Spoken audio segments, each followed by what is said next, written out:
Your preparation of alum will involve two steps. First, you will be mixing the aluminum with potassium hydroxide, as shown in the equation at the top. Once this is completely reacted, then you will add sulfuric acid to complete the formation of the alum material. When you are determining the amounts that you will use, base your assumption on using between 1.0 and 1.2 grams of aluminum. It's okay if you're not exactly at one of these points, and if you want to do your calculations based on 1.1 grams, everything else will be close enough. We will need excess of some of these chemicals, so keep in mind that you will need a twofold excess of the potassium hydroxide. Now there is a 2 in the equation, but notice there's also a 2 in front of the aluminum. So we would assume that we need the same number of moles of aluminum as potassium hydroxide. So what you need to do is calculate the number of moles in 1.1 grams of aluminum and then determine what volume of potassium hydroxide, 1.4 molar potassium hydroxide, is required to react with this number of moles of aluminum. Then multiply this by 2 to determine the volume of potassium hydroxide you should use.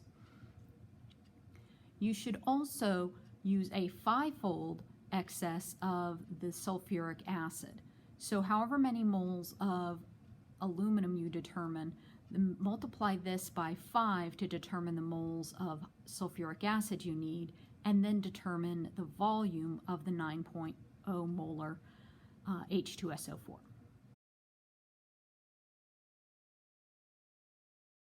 You can use any source of solid aluminum for this lab, but keep in mind that some sources will be more difficult to break into smaller pieces, and the smaller the pieces are and the thinner they are, the more quickly the reaction will take place.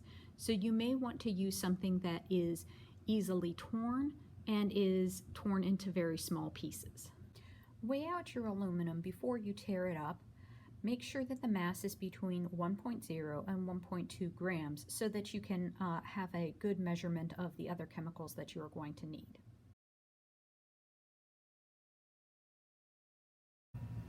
Once you have cut your aluminum into very small pieces and determined the volume of potassium hydroxide you're going to use, add the potassium hydroxide to the beaker.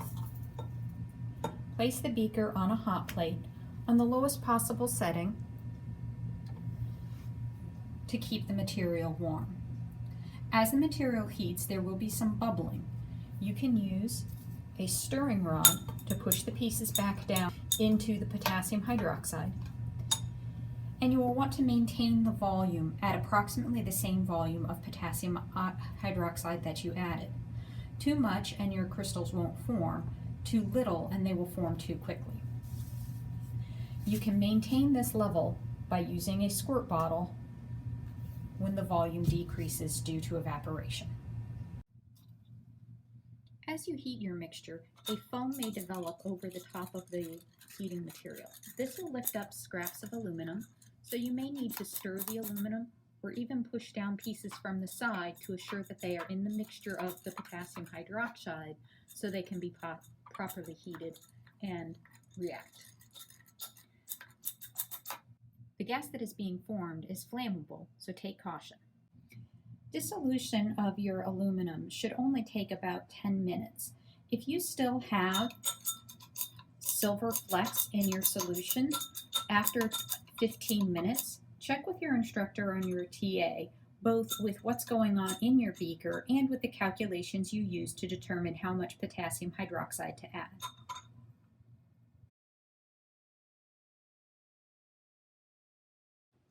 While you're waiting for your mixture to cool, set up your ring stand for filtration.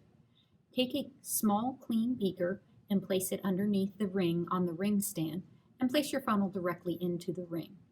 We need this ready so that we can filter while the solution is still hot. If it cools before we filter it, crystals will form too quickly and they will be too small. To prepare your filter paper, take the large circle, fold it in half, and then fold it in half again. Some people like to fold it exactly in half, and some people like to offset a little bit. You will then have 4 pieces of paper layered on top of one another. Keep the 2 in the middle together and open it on either side of this. This will give you a cone. You can place this cone directly into the funnel. You'll notice that the filter paper will pop out of the funnel. So in order to keep it in place, you will use a small amount of deionized water into the filter paper to help it stay in place. Remember that we want to minimize the amount of water we are using so we don't dilute our mixture and prevent crystals from forming.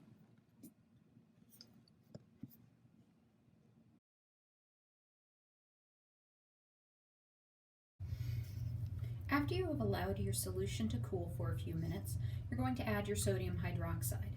Pour it in slowly. If you add it too quickly, or if it's not cool enough, you may notice a reaction that's too violent. As you add the sodium hydroxide, you may notice a white tissue-like substance forming. As you mix in the sulfuric acid, this will dissolve, and you can heat it for a few minutes to complete the dissolution process. Remember that you will want to filter your solution while it is still hot. You won't be able to pour it all in at once, as the filter paper will not hold the entire volume that you have created, so you'll have to put it in smaller increments and let it drip down. You will notice that while the top part will maintain the color of the aluminum scraps that you collected or have a dark gray color, the solution that comes out will tend to be very clear and nearly colorless.